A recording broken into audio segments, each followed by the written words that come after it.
Behind each day, there's an opportunity. Behind every project, a purpose. And behind every smile, there's an energy that makes it shine. At Georgia Power, whether investing in our power plants in the grid or giving back to the communities where we live, we're committed to reliably serving Georgia so that everyone has the opportunity to thrive.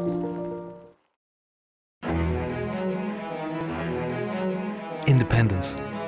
It's not just how you think, but how you act. It's not being different for the sake of different. It's different for the sake of being better. Independence is the reason Loughton people always do what's right for our clients. It's why we're all empowered to go above and beyond, to help them respond quickly to changing markets and growing risks. It's a way of thinking that started 50 years ago with Jack Loughton in Kansas City and now stretches across the globe. For us, independence changes everything. It allows us to think bigger, explore further, and focus on what really matters. It's the innovative spirit that gives our clients never thought of that before solutions, rather than one size fits no one. And while independence is a rarity these days, for us, it's why we get up in the morning. Loughton, uncommonly independent.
Homeowner, a kid, your coworker, anybody is coming by you, lays off.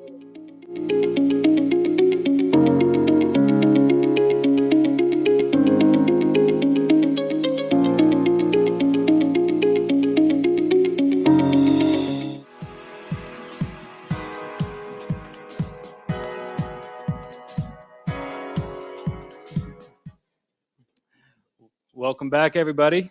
I hope you enjoyed your lunch. And for those joining us online, welcome to the 2025 State of the County Address. For those of you that do not know me, my name is Alex Warner, and I am your President and CEO of the Forsyth County Chamber of Commerce. I look forward to working with you all and continue driving success and prosperity in our community. Before Board of Commissioners Chairman Alfred John takes the stage to share his vision for our community, I wanted to take a few minutes to recognize additional community leaders here with us today. We are joined by our state senators, Greg Dolezal and Sean Still.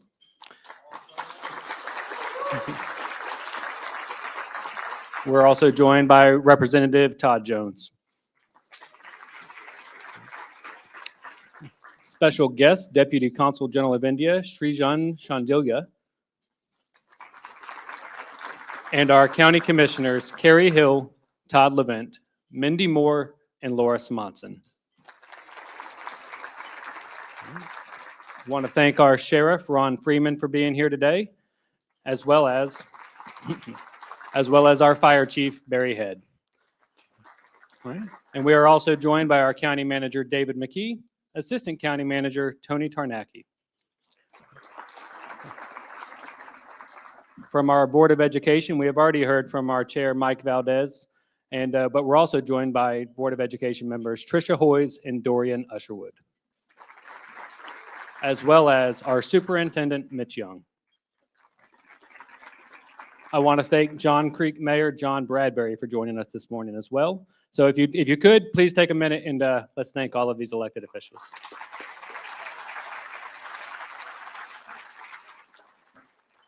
As Jan previously mentioned, the State of the County Address gives us the opportunity to tell the story of how outstanding our community is.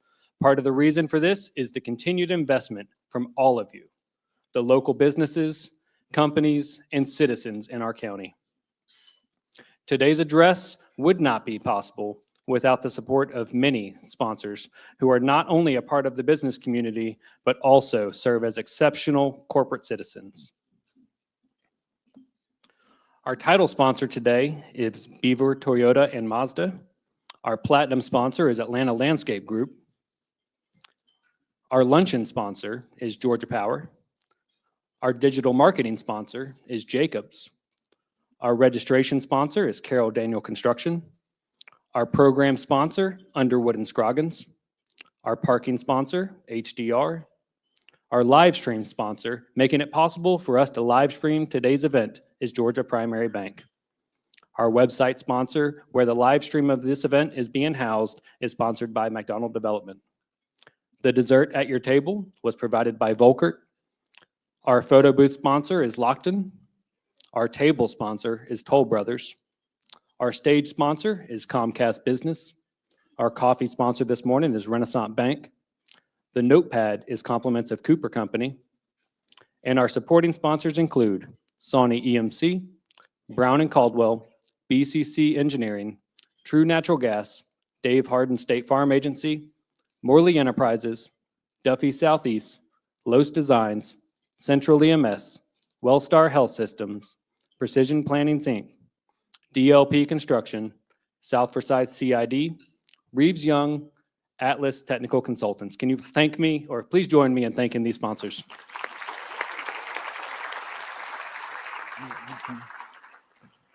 For our title sponsors today, our title sponsor today is Beaver Toyota and Mazda. They stand out as more than just a dealership. They are a remarkable community partner.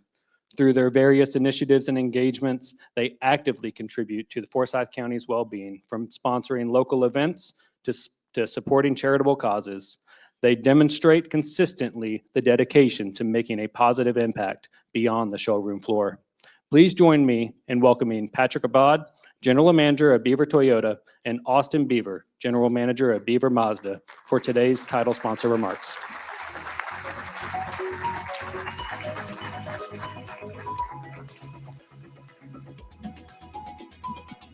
Hello, friends. Well, first I want to say thank you for being an amazing county. It's really special, and I put together a quick slide because I only have a couple minutes, a couple slides that I wanted to share. And we had the opportunity to come up here and do a commercial and talk about selling cars, but what we wanted to talk about, because we're talking about the state of the county, is we want to give you a little bit of the state of Beaver and what we're doing and why we're able to do it. So if you look at the first slide, it talks about Beaver Toyota is the 7th largest employer in Forsyth County. A lot of people don't know this, but we have 263 employees. 72% of those employees live in Forsyth County. The other 28 are going to be terminated Monday. I'm kidding. Beaver Toyota is now, in Q1 of 2025, we have now taken the reign of the largest Toyota dealership in the state of Georgia. And let's hear it. What makes that special is it's in a city of Cumming, Georgia, that years ago, people never thought could happen. You look at Beaver Toyota ranks #1 in all metro dealerships for Southeast Toyota. Southeast Toyota is made up of the 5 southern states: Alabama, Georgia, North Carolina, South Carolina, and Florida. and we are ranked #1 of all the metropolitan dealers in retention. Retention is the #1 metric in our business. People who do business with you, do they come back? And I think what's really important that we see is, and it's crazy because 6 years ago when I joined this company, I met a lot of you for the first time. And today I look around the room and just being outside and the networking, so many of you are customers, and we thank you for that. This community has allowed us to be successful. Beaver Toyota is a top 10 certified pre-owned dealer for Toyota in the nation. There's 1,300 dealerships in the nation. And right here in Cumming, Georgia, Forsyth County, you have a top 10 dealer. So I want to go to the next slide because I want to talk about what the last couple years has been for us. In 2018 is our first full year of ownership. We sold 1,900 cars, new cars, 1,500 used. We serviced 18,000 vehicles, and we did 118 million in sales revenue. If you fast forward to 2024, we did 2,955 new vehicles, 3,329 used vehicles. We serviced 54,000 customers in 1 year, and we did $328 million in revenue. For all the math whizzes in here, we pay our fair share of sales tax. Guys, in 7 years of ownership, we sold 16,000 new cars, 20,000 used cars. We serviced 270,000 vehicles, and we did $1.6 billion in revenue in 7 years. Okay, that is, we know we're super successful because of the amazing people we have in our company, but we also know it's our community that allows us to be successful. So in the next slide, I wanted to share what we've done with some of that. Our community partnerships, annual contributions to our community are now crossing $500,000. And these are just some of the rough estimates, but in the 7 years, we've put $2.1 million back into the community. And a lot of the nonprofits and a lot of the organizations are represented here today. And we thank you for letting us be a partner, because we firmly believe that a small business like us who's successful in the community has a responsibility to give back to that community. So our goal, and this is my challenge to everybody in the room before I pass the mic on to Austin, our goal for 2025, as you see in there, is to put 600 volunteer hours from our people. We write big checks, that's clear. But what we're looking for is to put our people hands and feet. We have some of the most amazing 263 associates out there. So I'm challenging each of you. Sue Whitfield, who is our Director of Community Partnerships, has a goal this year, and that's to put our people hands and feet in your organizations helping. I don't want to just write checks this year. I want us to be hands and feet in the community. Will you help me with that? Yes? All right. All right. So now we want to introduce, so our success at Toyota has now allowed us to open Beaver Mazda. Beaver Mazda is an open point. What that means is the manufacturer chose us, and they can choose anybody in the world. They choose us because of who we are and how we do business. And I'm excited to introduce Austin Beaver, who will be taking over the role as general manager of that dealership.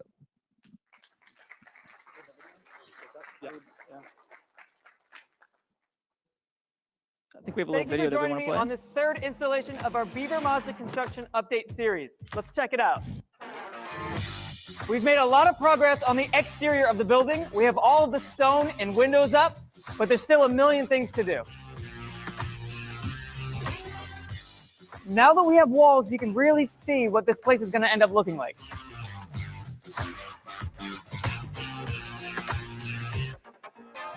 Not only are we painting, we're also tiling. Take a look at our customer bathroom.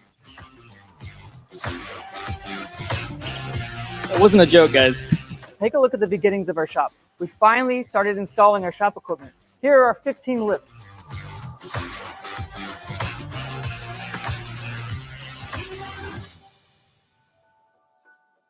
We just finished construction of this cross.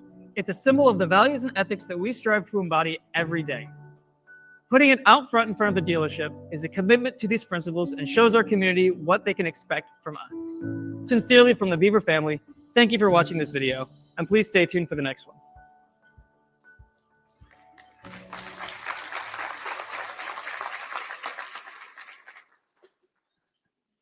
Hi. So my name is Austin Beaver. I'm sure all of you know my mother. She's the beautiful blonde woman. She has the tall blonde hair. She talks about cars between Jeopardy rounds. Yeah, that's my mom. That's Linda Beaver. But really, I want to take some time today to talk about the the build, the thing that we've been working on for the past 2 years, right? Where we're going is it's a great, bright future, right? 50 more jobs, right? We're going to have up to $30 million in sales revenue within the first year, right? And that's just going to come, and that's just going to keep going up.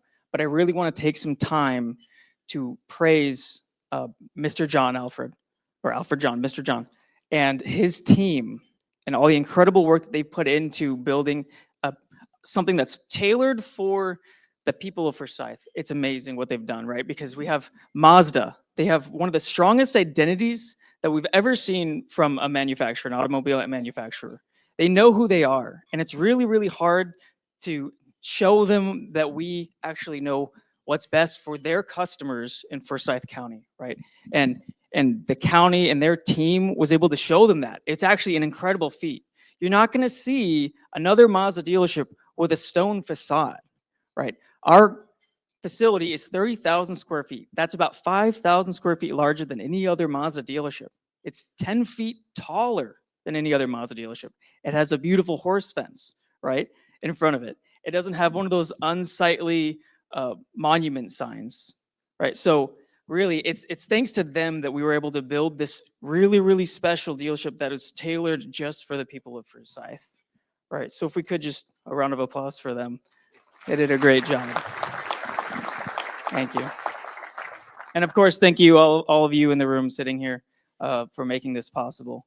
We're going to do our best to be an amazing partner for you guys because we recognize that you, your family, your children's friends, parents, right, your neighbors will be shopping and working here with us, and we just want to give back to you guys and create a place where everybody can find fulfillment and joy, right?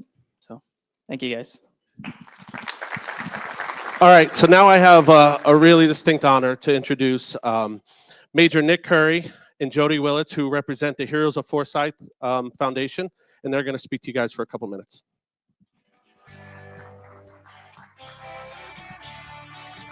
Thank you, Patrick.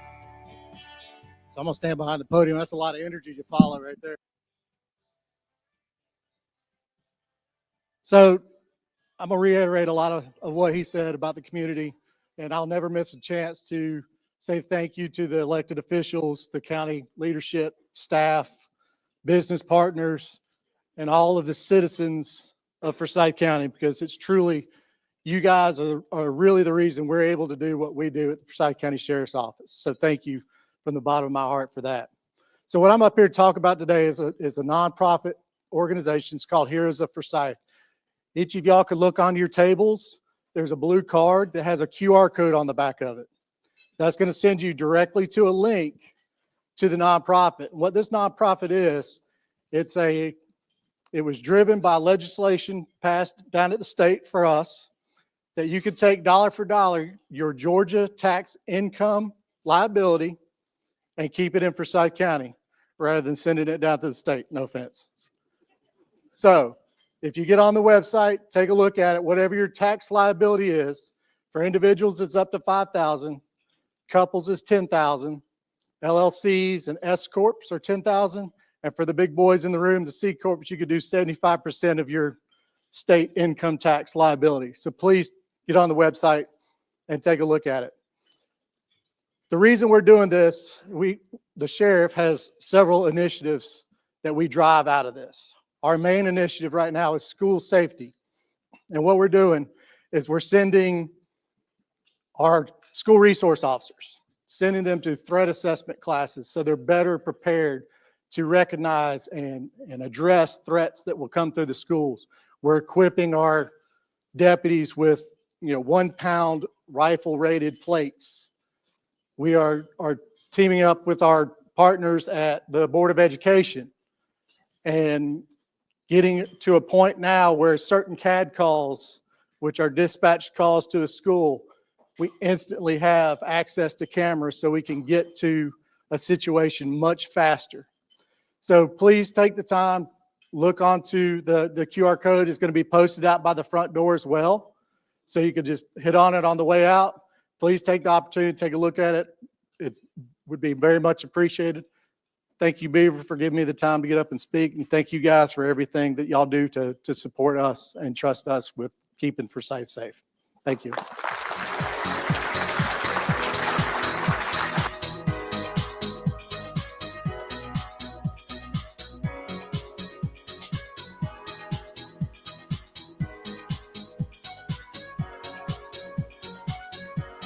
Well, thank you, Patrick. And was it Patrick or was it Major Curry that wanted to put the mic all the way up here? We've got vertically challenged people that are speaking today. And so I appreciate I'll take the heat for you, Alfred. Don't worry about it.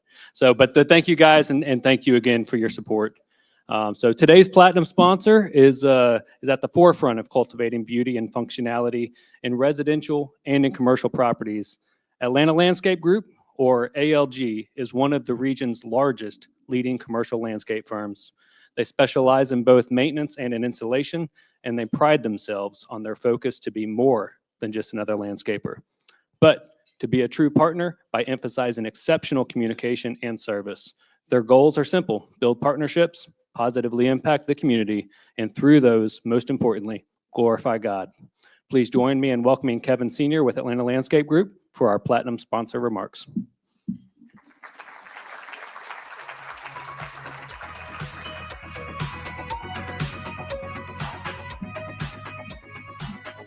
Good afternoon.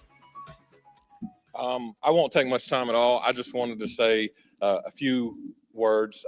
As Alex mentioned, my name is Kevin Sr. I'm the Chief Operating Officer for Atlanta Landscape Group.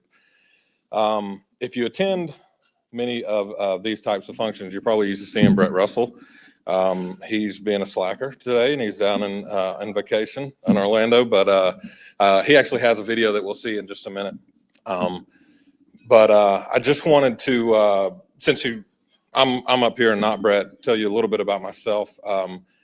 I have been in the commercial landscape industry for about the past 25 years, a little bit more than 25 years, all over the Southeast. Always headquartered here in Atlanta, but overseeing for some large operations around the Southeast. And a couple of years ago, had the opportunity to come to Atlanta Landscape Group amongst a great team of professionals to help just continue to cultivate the culture and grow us as a company.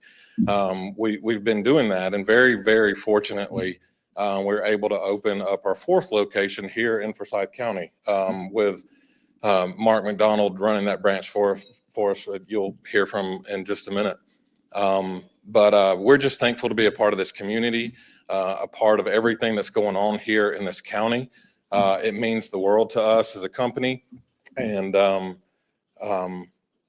we just feel very fortunate to be a part of what's going on and to get to know so many people. Alex mentioned, our goals is to cultivate great relationships. It's done in rooms like this.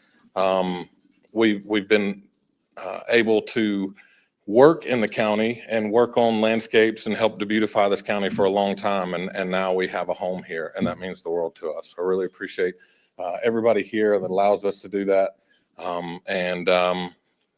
That is about it. Now we'll hear from Brett. Thank you, guys.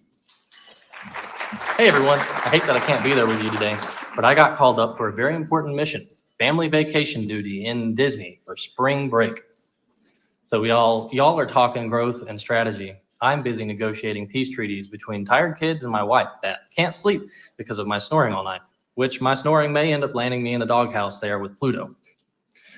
But in all seriousness, it means a lot to be part of today's conversation. The future for Forsyth County depends on leaders, not just the ones in the room, but those out serving, building, and investing in the community every day.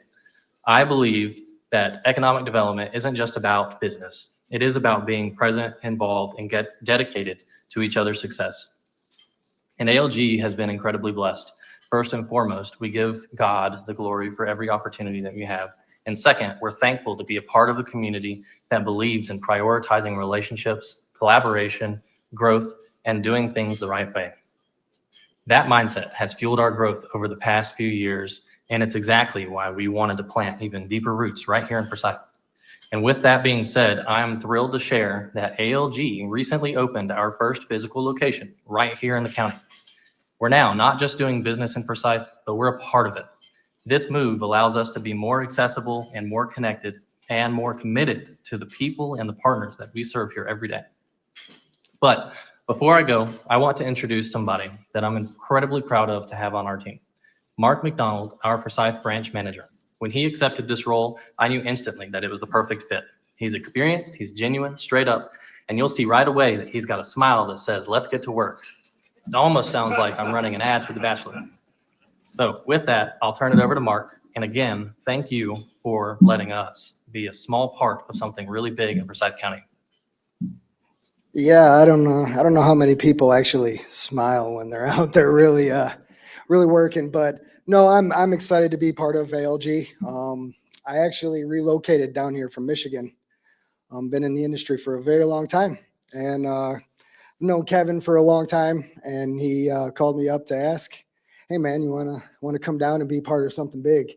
And I was super excited about that. And when I got the opportunity to be branch manager for Forsyth, that made it gave me something more to be proud of, because just driving around and having the properties that we do here in Forsyth, it's a beautiful community. It's a beautiful county. And I am excited to be partnering with all of you guys to just keep it looking beautiful. And I'm excited to be working with these guys. So thank you. We're going to keep making everything look great here, and you guys will have the beautiful landscape to stare at.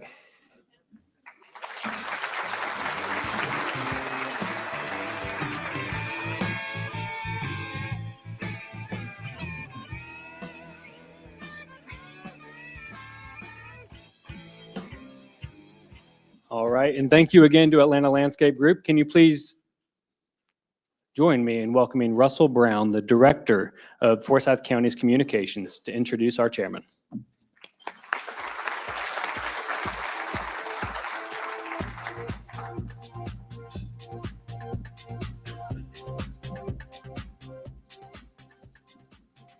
Thank you very much, Alex, and thank you to the incredible Chamber staff for their partnership and hard work on making this event possible. They do a wonderful job of this each year. Forsyth County Commissioner Alfred John was elected in 2020 to serve the 2021 to 2024 term representing District 2, which encompasses the southeastern portion of the county. He was elected by the Board of Commissioners to serve as chairman in 2022, 23, 24, and 25. He previously served on the Zoning Board of Appeals after being asked to join by former Commissioner Rick Swope in 2017. In 2020, he was voted by his fellow board members to be the chairman of the ZBA. Chairman John also serves on the board of the Atlanta Regional Commission, which has 10 county chairs and 11 city mayors. In 2024, he was elected by his fellow members to serve on the executive committee as board secretary and chair of the ethics committee. Chairman John's background in the corporate world prepared him well for his role as commissioner. He has a depth of knowledge in technology and practices related to human resources, and he's consulted with employers on process efficiencies in multiple areas of that field. Recently, he held a leadership role for a firm in Atlanta, managing HR operations, payroll, and technology. With part of his commitment to the county, Chairman John strives to manage growth in a sustainable manner and to continue to establish Forsyth County as a great place to not only live, work, and play, but also to raise a family. Other topics that are important to Commissioner John: growing Forsyth County's commercial base and reinforcing road and infrastructure needs as well. Chairman John and his wife have lived in Forsyth County now for over 22 years. They have 2 grown children who attended Forsyth County schools and colleges here in Georgia. Please join me in welcoming Board of Commissioners Chairman Alfred John for the 2025 State of Forsyth County Address.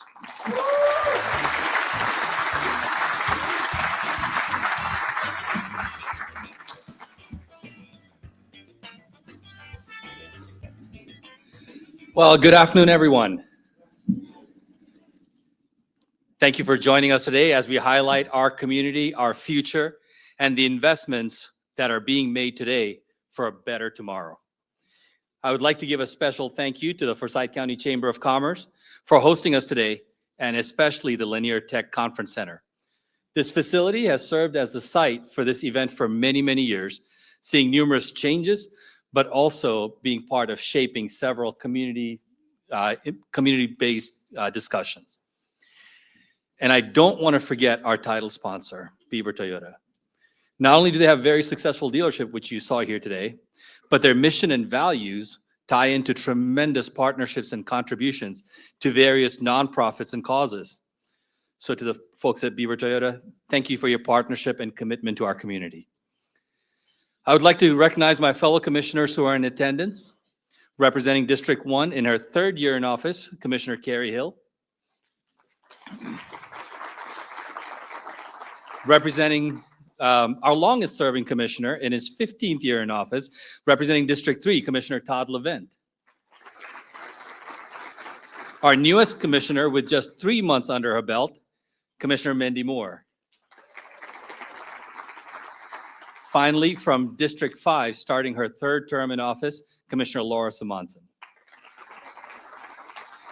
Ladies and gentlemen, this is a very tough role that they have chosen to endeavor, and it comes with a few accolades, but many barbs. So please applaud them for their service to our community. Our county manager and other senior staff members have joined us as well, along with many other county employees who have contributed to making this event possible and successful. The common misconception in the public eye is that the commissioners run the county. I'll propose to you that the county staff and management are the ones who run the county 24/7, 365.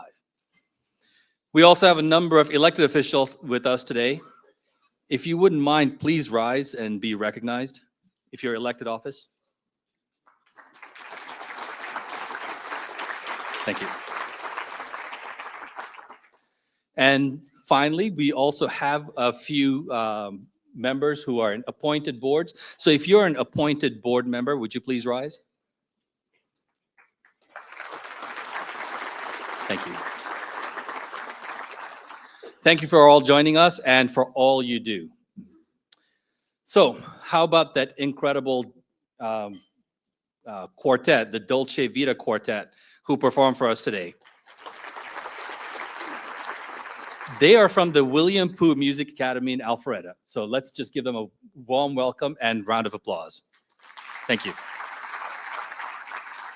That quartet that you heard before consists of 4 students, Ellie Kim, Elsie Santoso, Fisher Yu, and Joshua Park. And they've come together to become one of Metro Atlanta's highest decorated student music groups.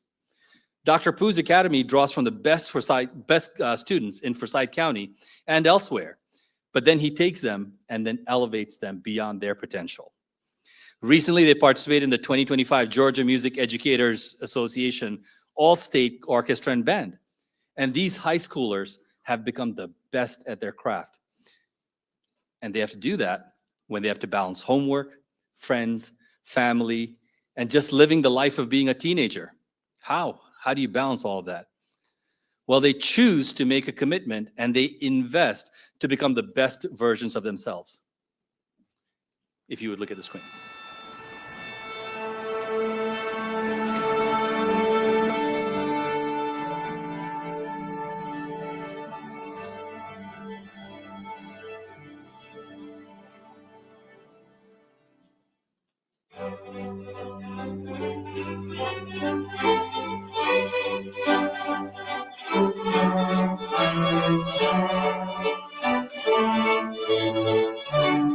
My name is Elsie Santoso. I've been playing violin for 5 years. And how often do you practice? Like every day. How many hours a day do you think? I try to practice as much as I can. I think on average around like 2 hours. Wow, every day? My name is Caleb Marty. I play the cello and I've been playing for almost 5 years now. Why did you become a musician? Well, before I started playing cello, I actually started playing piano, and it was because I saw my sisters playing it and I also really wanted to play it. What sacrifices do you have to make to be the best? I think time and a lot of the performance opportunities and like opportunities to be in orchestras. I think transportation, that takes up a lot of time. Is it hard to make those sacrifices?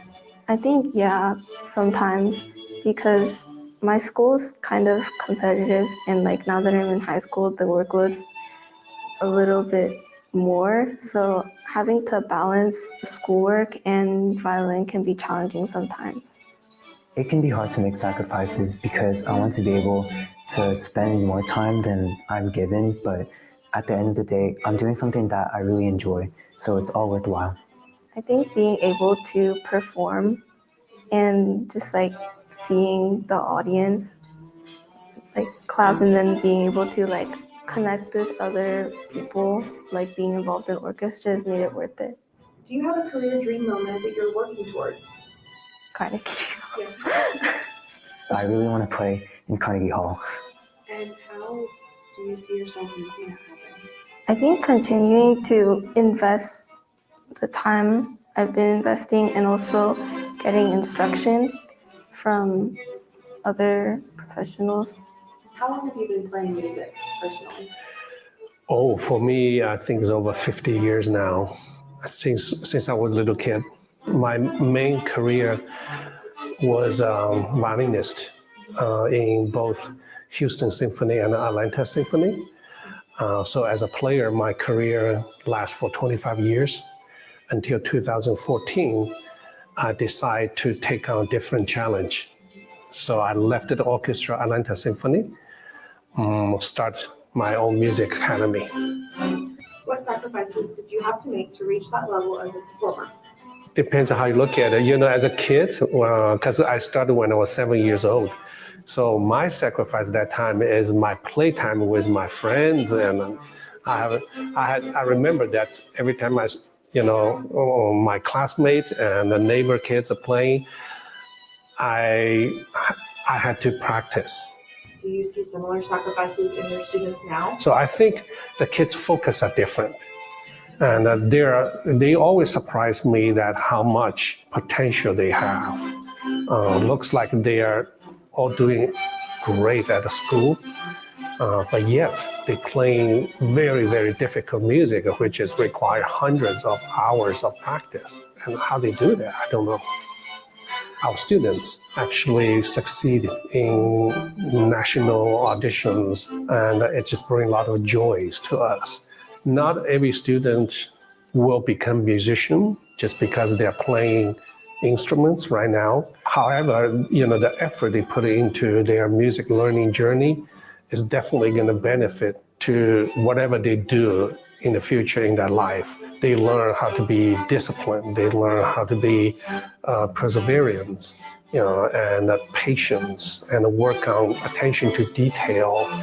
And all these things are going to benefit them tremendously.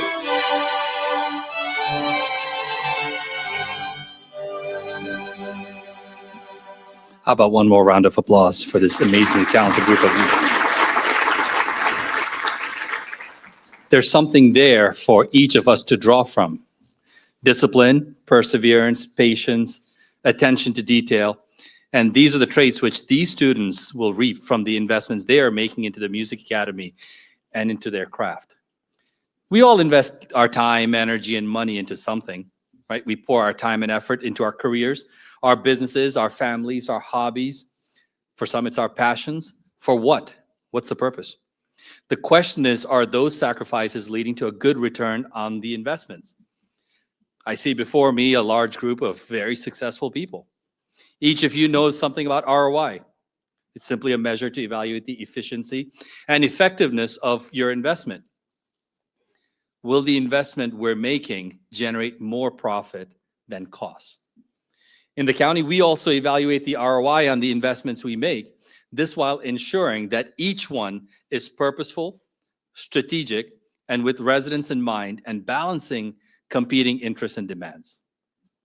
Most importantly, when county leaders make decisions on how to utilize taxpayer funds, it is with the word investing in mind. But why is that important? In Forsyth County, our residents and taxpayers depend on us to be careful stewards of taxpayer dollars. Spending becomes investing when there is an expectation of a future return on that spend. A better commute on our roads is an investment. More park space and programs for our children, that's an investment. A faster response time by a fire department or the sheriff's office is an investment. Ensuring clean water every time you turn on a faucet is an investment. Unfortunately, these investments come at a great financial cost to the county. Today, we gave you a little quiz and asked you how much you thought the investments we make every day cost. So let's see what you had to say. Russell? Well, thank you, Mr. Chairman. So the chamber staff and I have been back here looking at those results. Thanks to everybody for taking that earlier today. Well, let's take a look and see what everybody thought about some of these questions. How much do you think a fire department ladder truck costs? A lot of different options here. The majority saying about $1 million, somewhere between $1 and $1.5 million. The actual cost for a fire department ladder truck in Forsyth County is $1.5 million. Definitely something to keep in mind when we talk about the responses of our fire department, how important that is to saving lives. Our next question, how much do you think a parks and recreation playground costs?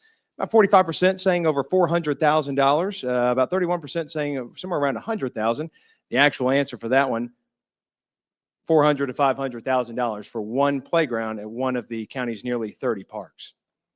Our next question, how much do you believe it costs for a sheriff's deputy issued radio? And this is one that, Mr. Chairman, you and I talked about. A lot of folks might get wrong. A lot of different options here. $8,000, $5,000, $10,000. How much does a radio cost that a sheriff's deputy has? The answer, $8,000. That's how much it costs for one sheriff's deputy issued radio. And how about one more question? How much do you think it costs to fully outfit a sheriff's deputy vehicle? A lot of options here, and this is just to outfit the vehicle, not to actually purchase that vehicle. A lot of different guesses here, and a lot of folks are right. $68,800 to outfit one sheriff's deputy vehicle. Mr. Chairman, back to you. I heard some grunts and groans. I heard a wow being said from the crowd. Now you know what we have to do. These are tough choices, but these investments come with a price, and it comes with value. Widening a two-lane road, just a two-lane road, and taking it to 4 lanes for the length of about 1 mile. The average investment in Forsyth County is $15 million. That's only 1 mile on a road people drive multiple times every day.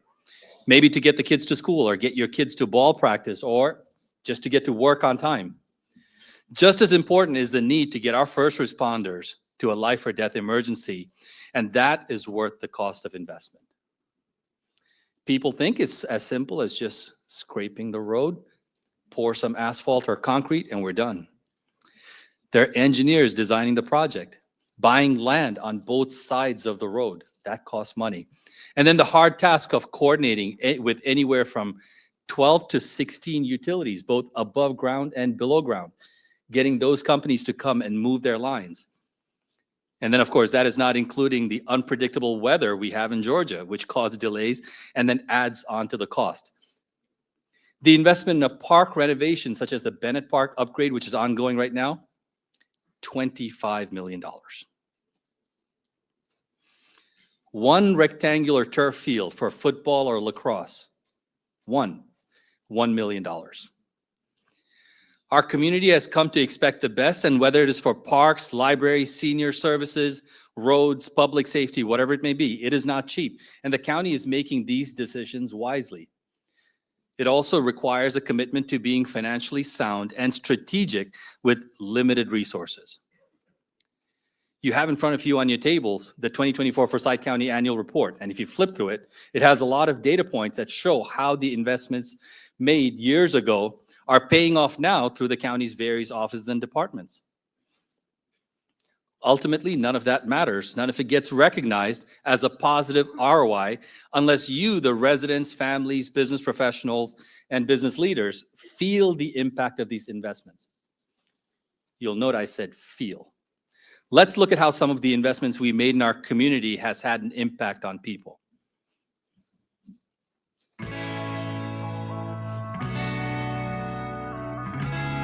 In 2021, I decided I was going to do it. I had a general outline of the book and what I wanted it to be, had a vision in my head of what I wanted it to be, and was trying to figure out help because I'm not a writer by trade. I'm a speech therapist by trade, and that was where I worked in the county starting in 2005. So I knew I would need help. And I guess I had heard about the writers group just through looking for kids' activities at the library, I guess. That group at that time met twice a month, and it was developed to support all the many budding writers like Laurel in our community. I was not a writer and don't have an English degree. I don't, even though I wrote, lots of papers in my time, So I think I came that first week and I checked it out and just kind of sat in to figure out, okay, what is this about? What do people do in writers group? And then eventually brought my outline for the book to the writers group and got some really great critique, and it just kind of went from there, and it was just really helpful to kind of give me confidence to go for it. Laurel was saying that she does not have an English degree and she's not a writer. That pretty much speaks to every participant practically who participates in the writers group. One of the things that Laurel didn't mention is she also used the library to meet with the illustrator of her book. She used our study rooms, which is a great resource if you don't want to meet at your home. You want a place that you're not going to have distractions. Those study rooms, our meeting rooms, are always available to our card holders. I grew up in a small town and I know what happens in that library, and it's amazing for what they can do, but to live here, we have so many opportunities. And I do feel really blessed that we have those opportunities and my kids have grown up. The library is, definitely part of our everyday life. When they were younger, they're a little older now. So we do use the library in different ways now. But yeah, I'm so blessed to live here and to have the services we have here. My name is John Botour. I own the X-Golf here in Halcyon in Alpharetta. Taylor Holder. I am the manager of the Business License Division. It's a real diverse county. A lot of good people here. It's just a nice area where families can come out. We're a family business. Forsyth County doesn't have bars. They have restaurants that sell alcohol. If you have to have a 50-50 split between alcohol and food, it just makes it real difficult in this environment where we're more focused on, we have a lot of customers that come in just to play golf and drink water, or, maybe they'll munch on something, or maybe they'll have a beer or something like that. But for the most part, the simulators are what are drawing the customers. Nobody's going to come over to X-Golf to eat my tenders. I'm sorry. We strive for the businesses of Forsyth County to be successful. So we said, how can we help Mr. John in his business? How can we define him in a way that shows that his primary source of business is from his golf simulators and not the restaurant portion? We did a lot of research. We got counsel from legal. We talked with the commissioners, and we had to amend our ordinance to fit Mr. John's business and get that definition added so that we could change that ratio. And instead of having that 50% food sales requirement, he can now add in the sales from his golf simulators with his food so that he can continue on. There's businesses all around us like David Buster's, Andretti's, places like Mr. John's business where the primary source is not the restaurant. So we found that if we defined him in such a way as an indoor recreation establishment, then we can move past the requirement of that restaurant and help him keep his alcohol license. It's really helped our business stay competitive with some of the other like Topgolf and offer a better full round atmosphere. We want the businesses of Forsyth County to be successful. We say all the time that Forsyth County is a good place to work, live, and play, and the businesses make up a huge factor of that. You have a place like X-Golf that families can come, all ages can come and enjoy this, and we want to keep something like that growing in Forsyth County. Commissioners are so proud of the businesses of Forsyth County, and they're very supportive. So anytime they see a need, they know that the staff is going to put in the work to get the changes made that are necessary to help these businesses. Forsyth County's been great. They've gone out of their way. A couple of the commissioners have been here. They've seen it. They played. They enjoyed it. And they realize this is a family business. We are steadily increasing in new business ventures, but also our established businesses are ever growing. We see all walks of life, all different types of businesses come through our doors. And it's really incredible because to some people, that certificate on the wall is just a piece of paper. But to others, it's the beginning of owning your own business and starting fresh. And yeah, it's scary, but you're in Forsyth County and we're going to be there to support you. I have worked with this population since I was 18 years old, and this job is the best job I've ever had. It means everything to me to see the joy in their faces when they do something that they thought that they couldn't do or that was challenging, to be able to invest in them and see them grow and see their happiness. It's why I come to work every day.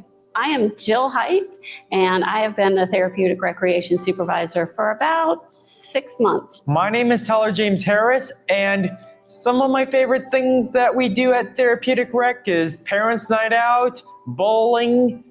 You sometimes get pizza. I've been doing events for Central Park since 2018. I go there with a lot of my friends. I think therapeutic recreation creates an inclusive space for those individuals with disabilities to come together to enjoy the recreation, have the opportunity to spend time with friends.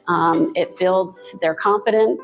It teaches life lessons, life skills, just to provide the opportunity for those individuals who may not be able to get it in another area, I think is very important for the community. I think our county recognizes that everybody should have the opportunity to be able to experience recreation, to be able to experience those social events, regardless of their abilities. So I think that they're investing into this program just so that everybody would have the opportunity to feel the happiness and the joy of experiencing these programs just as everybody else would in the community.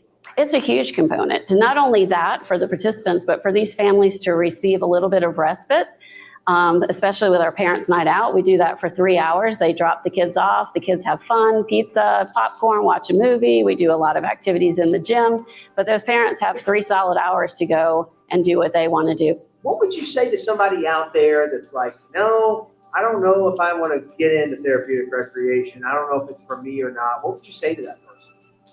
Oh, come on. It will be a lot of fun. That's awesome. I love it.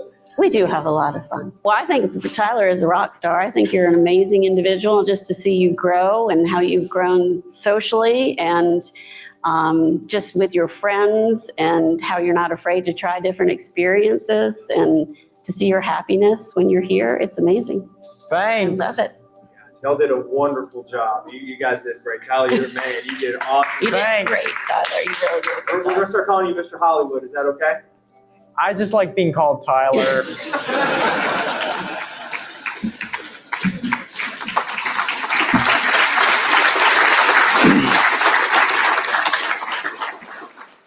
Hey, Beaver family, I think you found one of your volunteer opportunities. Laurel Hamby had a simple dream of publishing a book. You saw that first, and the county, through its investment in the Post Road Library, allowed her to find a home and a tribe to help her publish her first book. And a heartfelt thanks to John Vautour from X-Golf, and especially Tyler Harris at Therapeutic Recreation for sharing their personal stories. Our libraries are some of the most heavily used and utilized in the state of Georgia. The recently opened Denmark Library was a result of a $15 million investment, and it gives residents of all ages new, innovative programs that fit their lifestyles. Of course, you also heard about the Therapeutic Recreation Program, which the county invests in every year, and that is for a population with specific needs. The county also funds programs to rehabilitate inmates and others who have run afoul of the law, either through therapy or DUI court or drug court, crisis intervention teams, as well as services focused on protecting vulnerable children. And all of these social programs are administered through the courts or the sheriff's office. Those are just a few examples of many that the county evaluates very, very carefully on what the return will be of the dollar spent. Yes, they're needed to maintain America's best community. And yes, they're all carefully evaluated before being funded with taxpayer dollars. Now, where do those dollars we invest in the community come from? A large portion of the budget for the county government annual general fund comes from property taxes collected each year. Common misconception, however, is that all property taxes collected go to the county government's budget, and that is not the case. A quick review of the property tax statement of a resident will show the breakdown of the amount collected that goes to the county, and also that which goes separately to the school system. For every $100 of property taxes collected, $32 goes to the county, with the remaining $68 going to the school system. So let's look at a slide. Here's a 2024 tax assessment on a home in Forsyth County that was appraised at around $600,000 which is about the median value of a home in Forsyth County. At the bottom of the statement, you will see a breakdown of taxing authorities. Almost $4,000 of the property taxes shown here come from the school system's millage rates, which you will see highlighted in blue. About $986, that's the section in green, it's about 20%, is attributed to the government's millage rates. So that's the Forsyth County government portion. Now, to be very fair, it costs a lot of money to educate our children. The school system is widely recognized as one of the best, if not the best, in the state of Georgia. And that only happens through careful investment in students and teachers and the various programs which have made our school system really great and drawn the best of the best to the county. Superintendent Young, who's here with us, and school board members, thank you for all you do, because I know that you don't get nearly the amount of funding that you should from equalization. Thank you. Now back to Forsyth County government. Our combined millage rate of 7.896 remains unchanged since 2021, when it actually dropped from 7.936. We actually dropped our millage rates. With a hard cap through homestead exemption, most of our homeowners would have seen no increases in the county government portion of their property taxes, even while their property values skyrocketed from 21 through 24. And that was a nationwide phenomenon. Inflation, anyone? Let's look at this same property's tax assessments over the past 4 years. You'll see very slight variations in the dollars for the county portion of the taxes, and these variations all lie with the bond. Again, the amount attributed to the county government's millage rate in 2024 was $986, with the county operations only getting $525. In 2023, $525. 2022, $525. 2021, $525. And 2020, $525.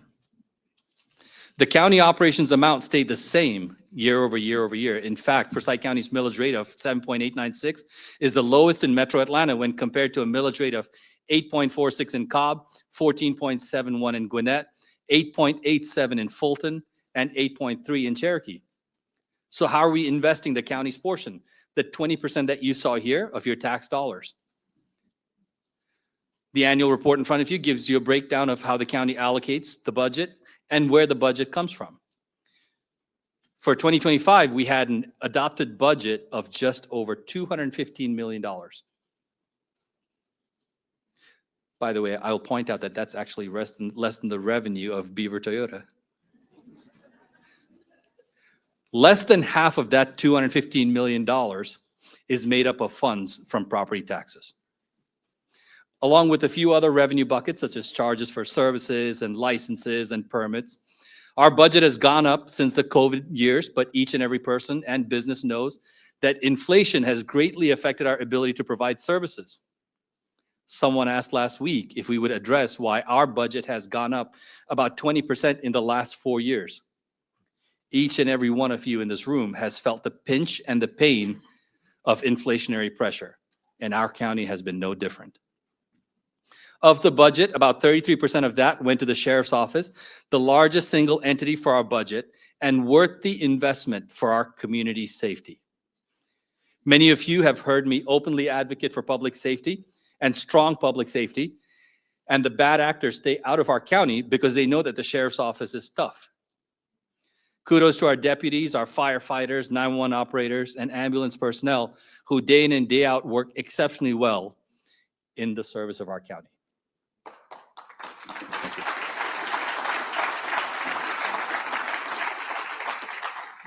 Parks and Recreation accounted for roughly 7% of the budget at around $15 million. That's what it takes to operate and maintain 29 parks, 29 park and rec facilities in our county, and then 13 miles of greenway. Our library system accounted for just under 5%, and about 4% went to public facilities. surprisingly to many, that $250 million can be allocated rather quickly. About 78 million goes to public safety, which includes sheriff's office, fire department, and emergency management. You can see how that slide goes down. 44 million goes to the general government category, which includes numerous departments and offices such as public facilities, tax commissioner's office, tax assessor's office, the voter office, and others. Then $26 million is invested in our parks and library systems. $21 million is allocated for judicial services and courts.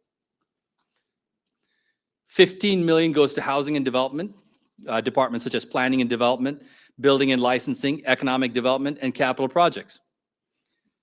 And then 10 million is for health and welfare, which includes our senior services and public transportation, which leaves just $21 million for all other finances, all of the financing, which includes $7 million in contingency funds. You can see how it depleted very quickly. As you can see, we have to make hard decisions on what can and cannot be funded each year, which investments give our community the best return, and which areas need to be trimmed to provide the best services. Thanks to the voters investing in the continuation of the 1% SPLOST this past year, a number of projects will have a key funding source. These will include the renovation to Sharon Springs Park, which, by the way, came about with input from dozens of residents. The long-awaited widening of McGinnis Ferry Road with our partners at Johns Creek. A new training center for our fire department. Chief Head, I know you've been dreaming about this day. It's coming. And several others as well. And over a third of those funds will be from non-county residents. Now, not only is Forsyth County one of America's best counties to call home for families, but for international headquarters and industry trailblazers.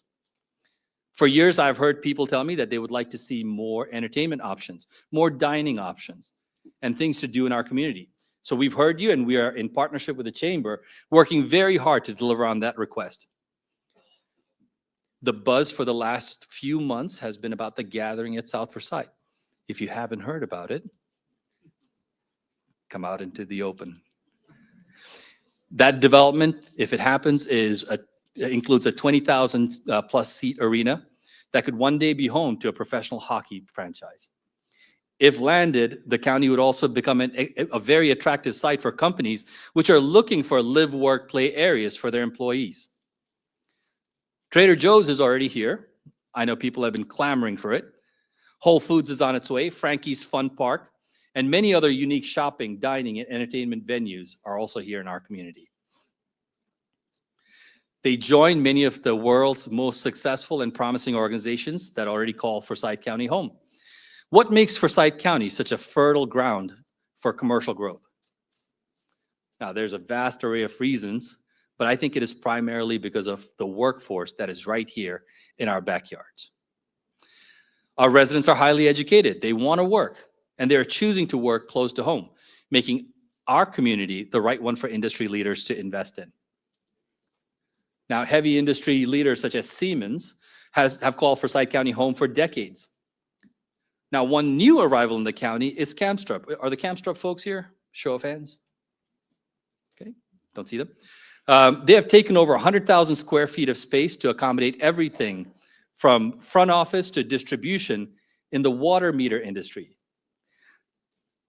A special welcome to them who have made Forsyth County their home for business, as well as for their families. Now, these types of light industry have been the target of the county and our partners at the Chamber of Commerce, and it signals to the world's top organizations that Forsyth County is open for business. Now, pivoting back to local government, there are some exciting changes ahead in the county's facilities plan that have been in the planning stages for nearly 20 years. Forsyth County operations will have a new home in just about a year. The county administration building is over 30 years old and unable to accommodate the needs of the county staff. We've outgrown it. When the building opened, the population was just over 60,000, and today our population is 5 times that amount. Today we are closing in on a new administration campus that stands as an investment in our hardworking staff, and a place where our community can turn to for services as well, whether it's renovation permits or paying a water bill. Rumors to the contrary, there will be no rooftop bar and grill. There's no Olympic-sized pool And no dolphin aquariums, none of that. So when you come, when the building opens, please come and see what a smart office building for county staff will look like. This will also open the current admin building, which will be turned into the new headquarters for our sheriff's office, which they have desperately needed for almost a decade. In time, we are hopeful that many of the court and law enforcement affiliated services such as child advocacy, rape response, victim services, and others will have a presence in the old courthouse. Sheriff, I think our vision of having a one-stop resource center will soon become reality.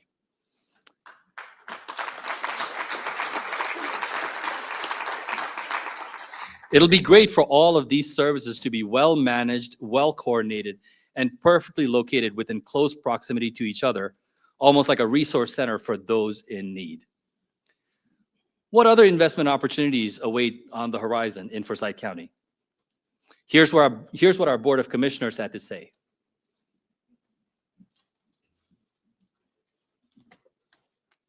Roadways are probably our top priority. Anytime we get together and we start talking about what our priorities are, roadways. So probably roads is our biggest challenge right now. Transportation, it is a major thing. Getting ahead of it is a major, challenge. The fact that people spend way too much time trying to get from point A to point B is an area of contention with a lot of people. And so if we can fund better, improved, wider roadways, and a lot of times that's going to be in conjunction and unison with GDOT. So in order to get the state to step up on some of these projects, they want to have a partner. They usually look for about 20% or so for partnership in these projects to jumpstart them in those areas.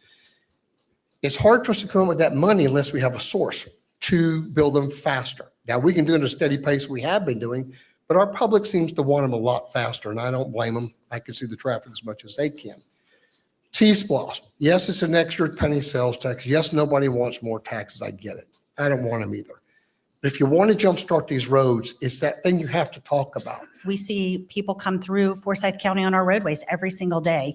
And so that's the only mechanism we have in place to be able to capture tax dollars from those people. Otherwise, it falls on you and I as homeowners. And the studies that we have done and the chamber's done for us show that approximately 34% of all money collected on these things come from outside people visiting our county. With those extra funds coming in and being paid for by outsiders, it helps us collect that money, then go to the state and federal government for some matching dollars. And if we can get them to match our dollars and we get that 30 to 34% from outsiders, it makes it a lot easier to come up with billions of dollars to get our roads under control in about 10 to 15 years. Other than transportation, which is always the key investment that I think that we need to make, I think it's not just making investments, but it is keeping an eye on the investments that we're already making. So making sure that we're, not to use a cliche, but right-sizing our solutions for the county, what the county's goals are, because one of the things that I've noticed, especially I was on the finance committee for the first time last year. And I'm also on the finance committee this year. So one of the things that I saw and really became apparent to me is that you start putting solutions in place and they start kind of straying away from what you might have originally intended. And you have to really look at things and make sure that we're spending our money in the correct way and that it's still achieving the goals that we have as a community for why we're providing these particular services or things like that. So I think not just only looking for new investments, but also to make sure that we are constantly reevaluating our existing investments and making sure that we are investing well and correctly. With the growth that we've experienced in the past, and we have really put an eye over the last several years towards trying to get a better balance of the type of growth that we're getting. We've, moved towards larger lots and a little less density and intensity, really trying to make sure that we've got things in place so that we grow the way people want to grow and that we leave, again, as I said, we leave that door open for commercial to have a safe landing place. We really need to focus on our commercial digest and really building out more commercial. That is what's going to help keep our property taxes from exploding. When you've got commercial sharing that burden with residents, it really does have a very big impact. And so, trying to make that transformation from a bedroom community into a, more fully formed and self-sufficient community that provides employment opportunities for folks who live here, that provides, recreation and, things to do. That it's a little tired expression now, but the whole live, work, play aspect, we've had live in droves. We're working on that play and that economic opportunity for people to bring their businesses here and to be employed here. The commitments that they have made today have a ripple effect on the community. And it is the goal of the Board of Commissioners that 20 years from today, when residents look back on this place and look back on the investments we have made, that they will see a tremendous return. We cannot make that goal a reality, however, without all of you. We ask all of you to take great pride in your community, get involved in local policy decisions, and help guide the future of Forsyth County through your direct involvement. Like the string quartet we heard during lunch, each note they played in unison took a collaborative investment in rehearsal time, purchasing the right equipment, and sacrificing other things in life. The same holds true for our government. To succeed, we have to make similar investments of time, energy, and financial resources, and they have to be done in the right areas. And that is exactly what your government is doing, investing today for an even better community in Forsyth County. Before I go, I'd like to invite my fellow commissioners on stage. District 1 Commissioner Carrie Hill. District 3 Commissioner Todd Levent. District 4 Commissioner Mindy Moore. And District 5 Commissioner Laura Simonson. Please give them a hearty round of applause.